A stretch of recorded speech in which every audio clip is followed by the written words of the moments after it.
Agarin garaa siree nooraan garaa dhidheessa. An takkaa garaan hirree ana lama baalu leessa. Inaftu guyyaa rabbii takka bulbultii malee yaa xabbee mana qaqaa ammaan lafa sinaqaa. Ashama akkam jirtu hordoftoota OGMS Media. Kan isheen jette.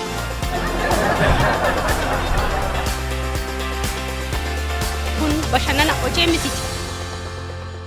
Ashama harka funee hordoftoota OGMS Media nageenyi keenya bakka jirtan maratti isin qaqqabu jechaa kun bashannana OGMS ti. Bashannanni OGMS keenya eegaleeti jira. Namoota guyyaa fi yeroon walitti nuuf dhufan gaaffilee barsiisoo fi bashannansiisoo ta'an gaafachaa turtii kan taasisnu ta'a.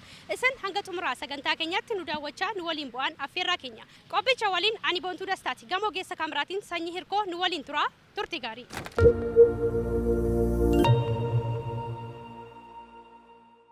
Aye, iyyamaa ta'u keef guddaa galatoomi maqaa keenya jedhu.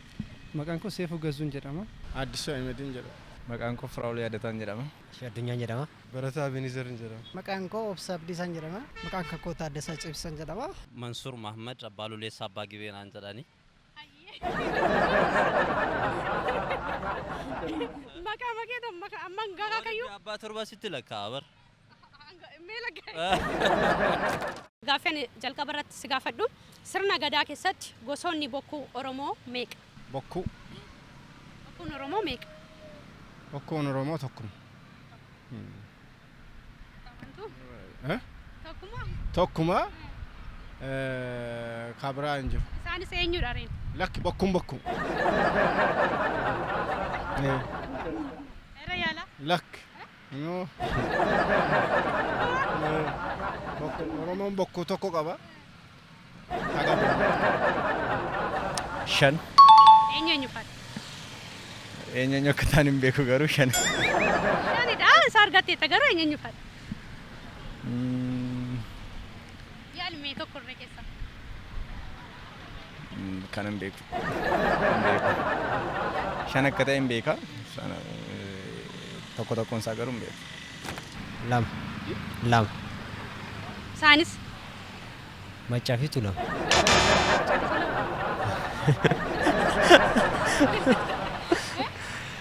Sirna bokkuu shanan jettee? Sirna bokkuu itti irra deebiin gaaficha bee? Sirna gadaa keessatti gosti bokkuu. Bokkuun Oromoo meeqa? Nun beeku. Lama jettee baramu. Isa kan fudhanna ree hin beeku moo lama moo isa kan fudhanna? Soo lama sana nyaata bee? Lama sana. Gosni bokkuu Oromoon egaa waa hedduun beekamna. Lakkoofnes hin finnu beeyte. Sana taatu shaniin jedha. Isaanoo eenyu faati? Kallacha, Abbaa Gadaa fi kan kana fakkaatan. Hedduu tarreessuu adullee.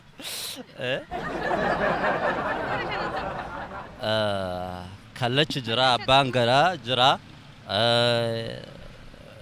Maal jedhama maqaa isaatu na jalaa bade tokko. Eenyummaa isaa kanamso. Bokkuudhaa miti bokkuu natti fakkaata. Bokkuudhuba innis keessa jira. Sunis immoo aadaa Oromoo keessatti gaa wal kabajuun illee aaduma yookiin jechuun fudhachuu ni dandeenya. Kanneen kana fakkaatan jechuudha. Hin beeku. Hin beeku. Meeqa akka ta'an beektu? Bokkuu jettee? Bokkuu shanan? Eenyu faadha isaa? Shanan sun eenyu faadha? Shan ta'uu isaanii beeka garuu? Hin beeku. Barreessuu. Keessarree tokko nan himtu ree? Hin beeku. Hin beeku. Shan. Isaanoo eenyu faadha? Maqaa isaanii illee yaadadhu. Shan ta'uu isaanii hin beeka jedhee na yaadadha. Sirrii mada jedheen fudhadha. Yaaltu ree? Keessarree tokko?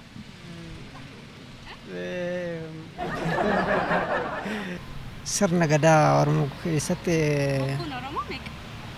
bokkuun Oromoo bokkuun irra na darbu garuu tokko natti fakkaata tokko maqaa. Gosa isaadha. Gosti bokkuu Oromoo meeqa? Inni sun tokkuma jedhama maqaan isaa bokkuma jedhama maqaan. Amantaa? Bokkuun Oromoo sadii yookaan lama. Hin jaadha. Hin beeku. Kun bashannana OGMS ti. Gaaffii taanutiin hima dachaa fi soorgoof soogoo si gaafadha. Garbuu biyya shanan buna biyya Jimmaa ni nyaatanii dhugda siifan fida ammaa jedha. Kana keessatti himni dachaa isaa kam? Shanan naa darbe sanan danda. Yaaltani yaala. Danda. Yaaluu danda'u. Danda. Dachaan isaa garbuu. Dachaan isaa garbuu. Himni dachaa isaa himni dachaa isaa shanan kan jettu sanii. Shanan. Tole soorgoo fi sookoon isaa. Garbuu fi buna. Garbuu fi buna. Soorgoon isa kam? Buna moo garbuudha? Buna. Nawanka. Nama dheerinde. Ifaan isaa buna isaa natti fakkaata garuu soorgoon isaa immoo yaa'u buna jimma ta'u. Inni na yaala maluun deebicha itti namanu. Itti namanu. Siifan fida amma kan jedhu sana siifanii nama fakkeenya maqaa namaati jechuudha. Siifan fida. Sookoota. Soorgoon. Sookoon isaa. Sookoon inni isaa immoo dhokataan isaa siifan fida. Amma na fidaa kan jedhu sana natti fakkaata. Sanatti fakkaata. Natti fakkaata garuu. Siifan fida ammaa kan jedhu. Inni hima dachaa isaati. Hima dachaa isaati. Soorgoo fi sookoon isaa. Siifan fida amma kan jedhu. Sookoon isaa jechuudha. Soorgoon isaa garbuu biyya Jimmaa kan jedhu sana ta'a.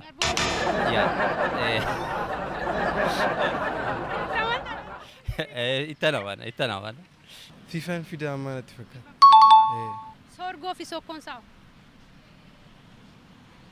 Hima ifaa fi dhokataan isaa.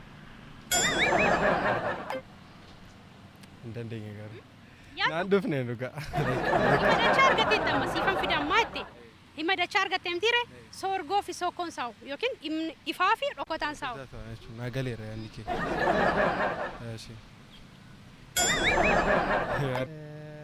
Buna. Buna jedheen fudhadha. Buna. Soorgoo fi sookoon isaa. Sallee naannoo fuudhinillee liqoonillee Yaal ture. gaaffii biraatti naa darbii malee siifan fida amma kan jedhu. Siifan fida ammaa kan jedhu. Soorgoo fi sookoon isaa. Siifan fida amma kan jedhu sun. Siifan fida amma kan jedhu sun. Inni hima dachaa isaati. Siifan fidaa inni hima dachaa isaati. Soorgoo fi sookoon isaa. Soorgoon garbuu fi maal kan jedhu sana midhaanicha amma gosa midhaanii san siifan fida kan jedhu sun hima dhokataadha. Ifaan isaa siifan fida amma kan jedhu san. Siifan fida amma. Soorgoo fi sookoon isaa. Sookoon jalqaba soorgoon isaa hima ifa ta'ee jiru garbuu sana siif fidaa siifan kennaa amma jechuudha soorgoon isaa. Sookoon immoo sookochuun dhokataadha. Siifan nama siifan jedhamtu siif fidaa jechuu barbaade. Bashannana hojii mitiiti. Gaaffii sadaffaa akkas jedha. Lubbuu hin qabu garuu ani guddaadha. Somba hin qabu garuu ani qilleensan barbaada. Ani eenyu jedha. Lubbuun qabu ani guddaadha. Somba hin qabu qilleensa barbaada. Seexan.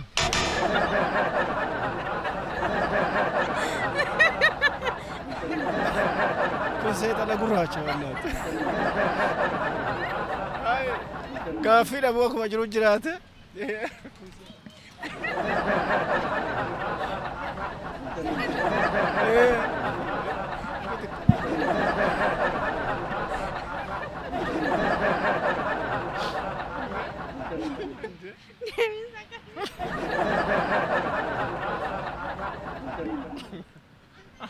Nayyaalchisiin bakka isuma.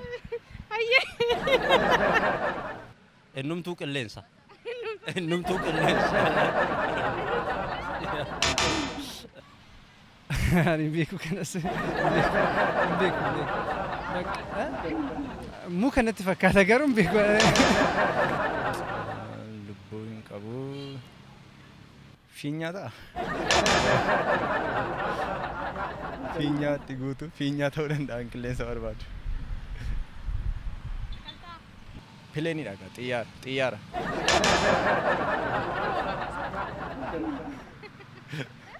Kanarra yaadu. Kanarra yaaduu hin dandeenye. Xiyyaara taanee namana. Bishaan waa ta'a laata?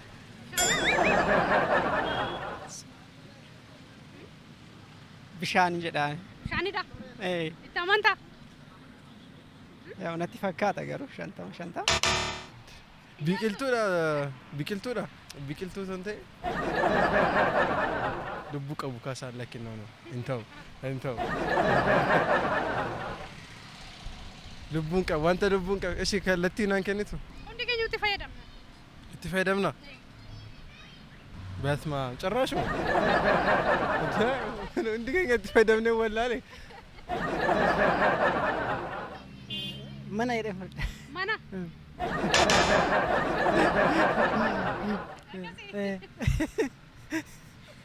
Baay'ee natti ulfaata gaaffiin kun itti yaadne itti yaadeemu guyyaa biraa deebisuu wayya malee natti ulfaata gaaffiin kun.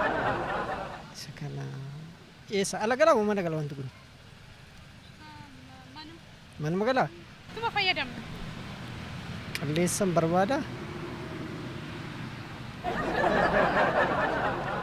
Inni taanaaf Ilmaami mee maal taatee yaadda? maal akka inni ta'u naaf hin galle garuu maal akka ta'u naaf hin galle inni kun. Ilmaami mee ilmaama keetiin. Tilmaamaan sagaleen qaba.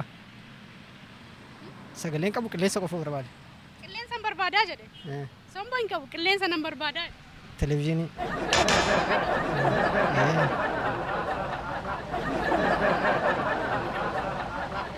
Itti amanta. Itti namanu garuu qilleensa hin barbaadu. Maal barbaada mee televezyiinii? Ifaa barbaada waan ta'eef qilleensaa miti gaafichise. Ganaan televezyiiniidha. Televezyiinii hin ta'u. Maal jennaare? Gaafii birootitti na deebi'u. Galaba.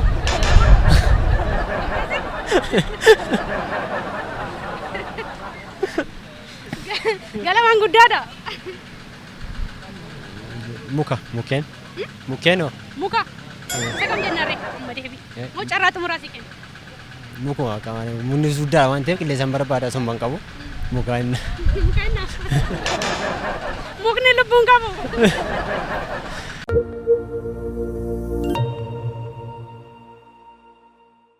Gaaffii xumuraatiin akkas jedha. Biyyi xiqqoo addunyaa kanaa akka biyyaatti akka magaalaatti tajaajiltu biyya kam? Afrikaa keessa. Afrikaa keessa. Itoophiyaa keessa Afrikaa keessa. Afrikaa keessa. Ardii antakaatika ardii Afrikaa keessatti Ardii Afrikaa. akka biyyatti biyya kanaatti Itoophiyaatti miti moo akka biyya addunyaatti? Akka addunyaatti. Biyyi xiqqoo akka addunyaatti. Akka magaalaattis tajaajilti, akka biyyaattis tajaajilti. Antarktika. Namanta. Namanta David. Madagaskar ka. Ardii kam keessatti argamti? Afrikaa. Namantu. Kasi mamadii gosa. Lafa xiqqoo garanaa tanaa meesi. Akka biyyaatti. Akka magaalaattis addunyaarraa biyyi xiqqoo taate. Maqaa hin beekaa waluun irraa bate. Hin dagadha beektaa. Isa kana beeku. Yaalime. Yoo biyya saarree wallaalte ardii kam keessatti argamti? Artaantikaa waa taatiidha. Isa ta'uu danda'a garuu beekan isa kan. Ardii yoo kam keessatti argamti? Isa kanarra naa darbe. Biyya xiqqoo Singapore ta'a. Singapore. Ardii kam keessatti argamti? Singapore Eurooppii keessa Awurooppaa keessa natti fakkaata. Namantaa garuu deebii kee kana. Akkas taa'ee yaada. Parsantii 100 osoo hin baadhe nan shakka Singapore taa'ee. Madagaskar. Namantaa. Madagaskar. yookaan immoo gara naannoo Eeshiyaa kanatti fakkaata biyya ardii Eeshiyaa keessa. Ardii Eeshiyaa keessa. Madagaskariin kan argamu Afrikaa. Lammaffaa immoo akka yaadaatti kan dhiyeessuu danda'u Eeshiyaa keessa maal jedhamti? Vaatiin eegala maqaan ishee Veetikaan. Ardii Eeshiyaa keessa argamti. Natti fakkaata. Madagaskar ta'uu nuuf bakka Madagaskar. Veetikaan ammoo Madagaskar jennaani. Madagaskar. Akka biyyatti jettee miti garuu. Veetikaan natti fakkaata dhiisa. Veetikaan. No. Veetikaan. Isa kan fudhannamma. Veetikaani lakki Veetikaan. Veetikaan ardii maal keessa argamti ree? Eeshiyaa natti fakkaata garuu gara hemisfeera kaabaa kana ta'uu ishee mana hemisfeera kaabaa itti argamti jechuun mudhii lafa oliitti argamti jechuudha. Bakka Veetikaan natti. Israa'el jedhee fudhadhe. Ardii kam xiqqoo ishee? Ardii kam keessatti argamti? Ardii isheen keessatti argamtu illee beeku garuu saba xiqqoodha jedhamee waan dubbatamuuf jedhee.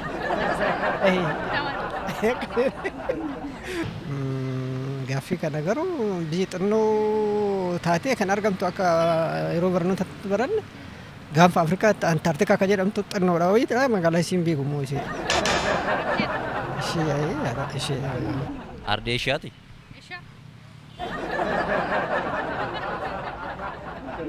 Sorry.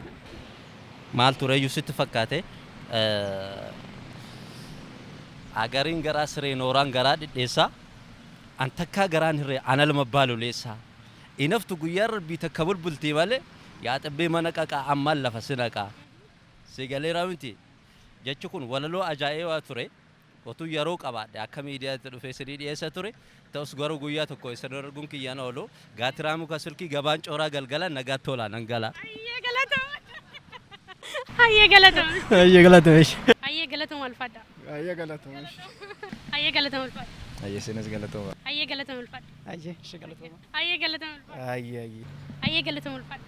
Marrakees. Hayyee galatoom alfadda. Hayyee galatoom. Ishee atillee gatamee. Hayyee. Kabajamtoota hordoftoota OGMC Media kan daawwachaa turtan bashannana OGMCti. Marreegaa sagantaa keenya irraa barachaa itti buhaaraa bashannana turtii bareedaa akkasiin qabaatan abdii guddaa qabna. Yeroon immoo yeroo deebisnu ragaa geenyetti kan nuti jirru akkuma beekamu gaaffii tokkoffaa irratti kan nuti gaafachaa turre sirna gadaa keessatti gosti bokkuu Oromoo meeqaa jenneeti kan nuti gaafachaa turre akkuma beekamu 5 jechuudha. Isaan immoo eenyu faadha jenneeti kan nuti gaafachaa turre isaanis immoo bokkuu kallachaa, bokkuu dikkaa, bokkuu biifaa, bokkuu roobaa fi bokkuu horaatii jechuudha. Gaaffii lammataatiin kan nuti gaafannee cigoo ture akkas jedha. Garbuu biyya 5 buna biyya Jimmaa ni nyaattani dhugda siifan fida ammaa jedha ture. Kana keessatti himni dachaa kamii, soorgoonoo kamii, sookkoonoo kamii jechaadha. Kan nuti gaafannee himni dachaansaa siifan fida ammaa kan jedhu ture himni dachaasaa. Soorgoonsaa immoo siifan dhiyyeessaa siin fida ammaa kan jedhudha. Sookoon immoo nama siifan jedhamu si waamaa nama mucayyoo maqaa siifan jedhamu kana si waamaa siin dhiyyeessaa jechuudha. Gaaffii sadaffaa irratti kan nuti gaafachaa turre lubbuu hin qabu garuu ani guddaadha. Somba hin qabu garuu ani qilleensa nan barbaada. Ani eenyu jedhe neetigaa kan nuti gaafachaa turre deebiin isaas abiddadha jechuudha.